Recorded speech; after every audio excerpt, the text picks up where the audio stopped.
Hello, this is Blue Joe Saunders, WBO middleweight champion of the world. Subscribe to Sport and Icons to stay in touch with all the top news. God bless you all.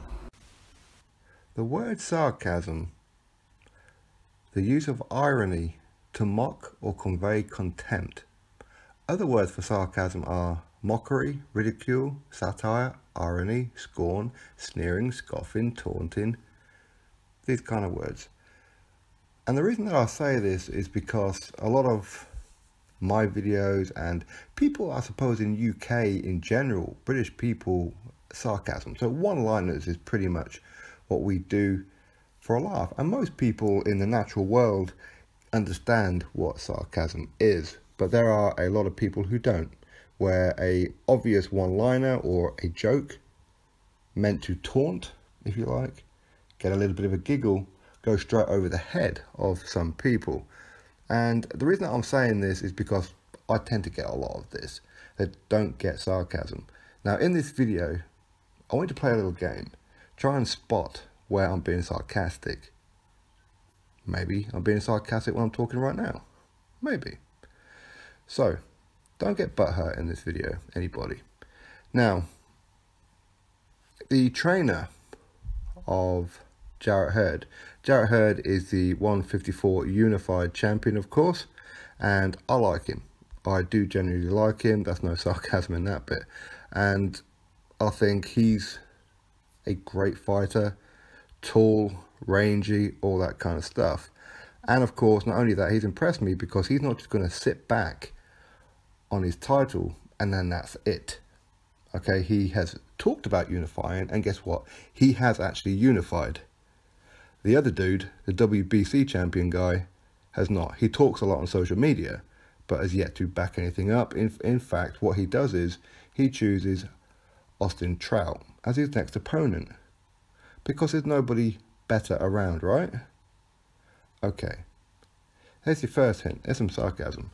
Now, the trainer of Jarrett Hurd, Ernesto Rodriguez, has said that he would actually like Jarrett Hurd to have his next title defense before going in for a unification against Jermell Charlo or Jam Munga. I probably killed that name, but anyway, Mexican guy.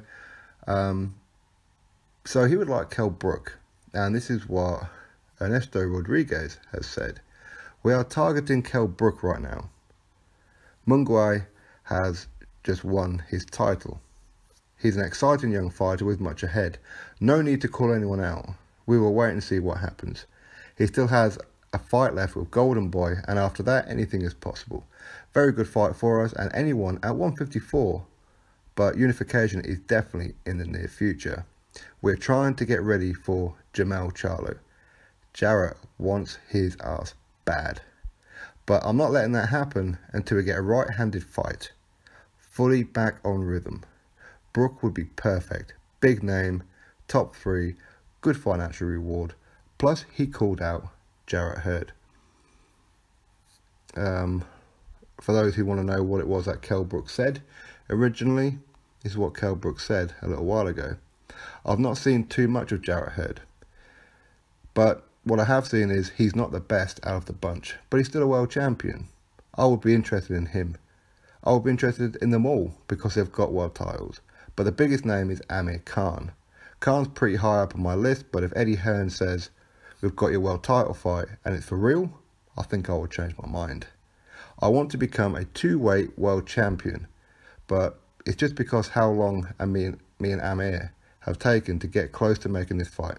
I think it's a lot harder to get him to sign than for me to box for a world title. Again, that is Kell Brook's statement. So, of course, he did say, you know, he's not the best, as in Jarrett Hurd. Now, this was before Hurd beat Lara for the unification, of course. And in this fight, Jarrett Hurd impressed me. In fact, he's always kind of impressed me. He is a big old lummox. There's no doubt about it. How he makes 154, I will never know. I guess he's actually found the antidote or the science behind making the hoverboards in Back to the Future 2, because clearly he puts them on the bottom of his feet to hover just a little bit above the ground, because somebody of that height should no way in hell be making 154, but either way he does. Now, what I like about Jarrett Hurd, as I said earlier, is the fact that he's not just going to be sitting there on his titles and that's it. Okay, he's looking to fight Jermell Charlo. Jermell Charlo clearly not looking to fight him or anybody else of any kind of note. No doubt about it.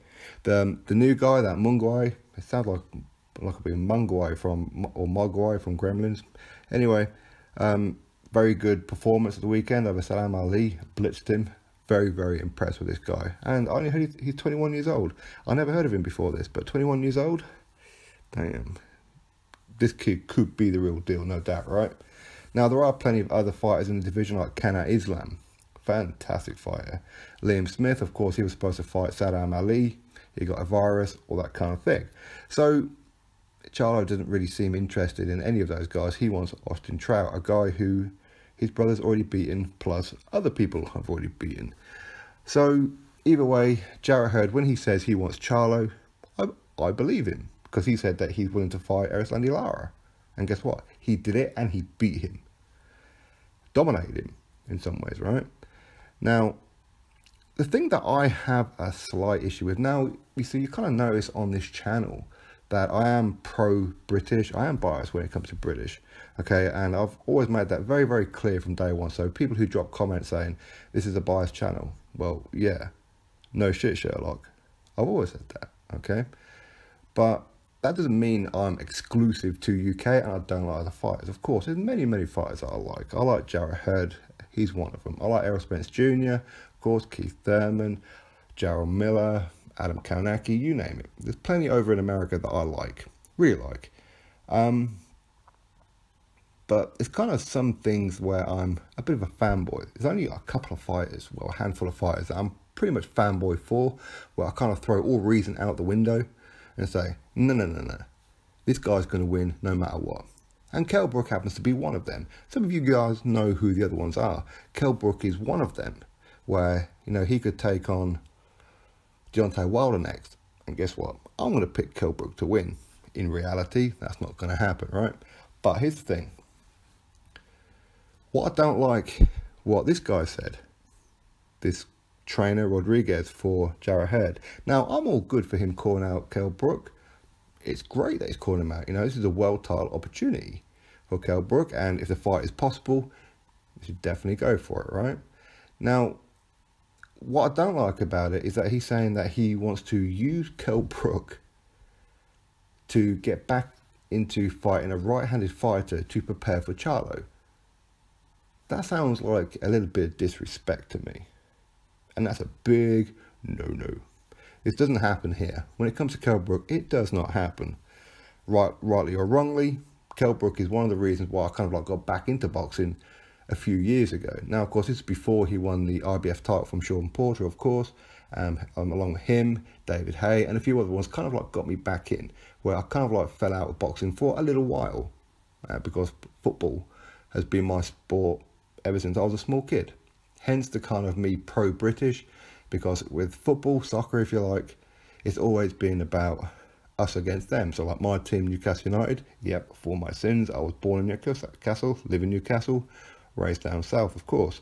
But Newcastle was always my team, so there's always rivalry between other cities, towns, etc. And of course World Cup, European Championships, when England comes together, takes on the rest of the world, again, competition. That's pretty much where it's born from.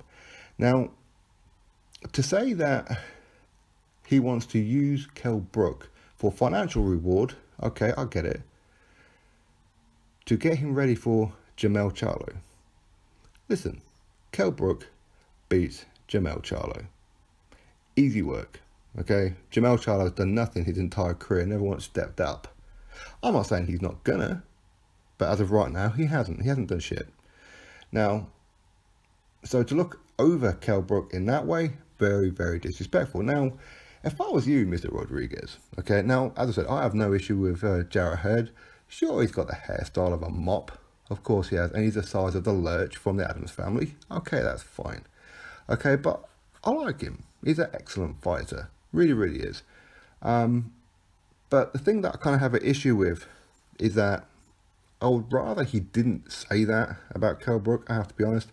In fact, I would rather he said, hey, listen, we would love the opportunity to fight Kell Brook. Okay, fact being, you know, we fight predominantly on PBC, Showtime, and while they're paying us okay money, it's not that good. Now, we would really love to be part of Eddie Hearn's Matchroom USA, and hopefully Eddie Hearn approaches us. Okay, so we can be part of his $1 billion takeover in American boxing, right? And to do that, we know by fighting you, Mr. Brook, or can I call you Chocolate Brownies, whatever. Okay, but Mr. Brook, we would love an opportunity for a huge payday. And if we happen to beat you, listen, I know it's unlikely, but if we beat you, hopefully Eddie Hearn will sign us and get us away from PBC, right? So that's the kind of thing he should be saying. But to say he wants to use Kell Brook as what? Target practice? Because obviously Lara is a southpaw. He's been training to fight southpaw for quite a while. Now he wants to get back to fighting right-handed people, even though it should be natural, because you've been doing it your entire life of boxing, right? Fighting right-handed people. There are a lot more orthodox fighters than there are southpaw, right? You should be used to it. It should be like a duck to water, you know? It should be. So that's where I'll take a bit of issue. Now, people may say, well, Jarrett Hurd will beat the crap out of Kell Brook because Errol Spence did. Okay, fine. I get that a lot. Every time I mention Kell Brook in a video, people go, oh, Errol Spence, he broke his face. Okay, fine. It's a fact. He did. But it's also a fact the fight before that, Triple G did the same thing to the other eye. So clearly he had eye problems. It's not because Errol Spence has immense power. Amir Khan could have fought Kell Brook on that day and broke his damn eye socket. And we all know how pillow-fisted Amir Khan is, right? Just saying. Not only that, Errol Spence was getting his ass handed to him up until the 6th round when it happened. Not only that, it took him a further 5 rounds for Kell Brook to say, you know what, I've had enough, when his doctor's in the crowd telling him he's going to go blind if he doesn't stop fighting. But yet, Errol Spence, the big bad man, couldn't get rid of Kell Brook in 5 rounds with one eye? Really? And Jarrett Hurd's going to wipe the floor with Kell Brook, right? Maybe, but unlikely. Charlo, is he going to wipe the floor with Kell Brook? Maybe, but unlikely. Like, maybe I might win the lottery this weekend, but unlikely. It's that kind of one, okay? It's a possibility, but unlikely. They're the kind of odds I'd give Jarrett Hurd and Jamel Charlo for beating Kell Brook. Lottery kind of ones. It's possible, but unlikely. Unless, of course, a freak injury happens, like with Errol Spence. Maybe. Maybe. But as I said, I like Jarrett Hurd. I really like Jarrett Hurd. I like how he fights. I like his attitude. I like everything about him. But what I don't like is his manager overlooking Kell Brook in that disrespectful way. I don't. I don't. And Jarrett Hurd, as much as I like you, you need to keep a leash on your trainer. Okay? Choke him a little bit with it if you like. Reel him back. As I said, rephrase this. Now, this is a 1 strike. Okay? 1 strike. You've said something negative about Kell Brook. I'll let that one slide. Maybe you're having a bit of a bad day. But going forward, I really don't want to have to be throwing Jarrett Hurd under the bus. Okay? I don't want to be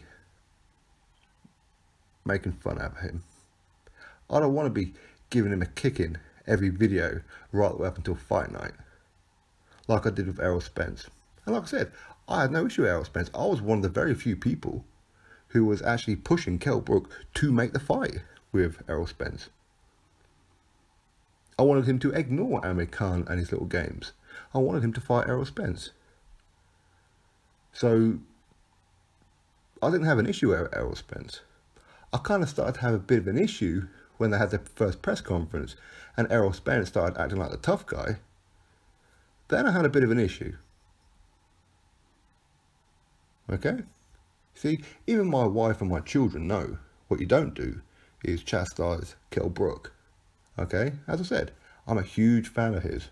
I'm a huge fan of Billy Joe Saunders, Dillian White, Dave Allen, Anthony Joshua, so many others.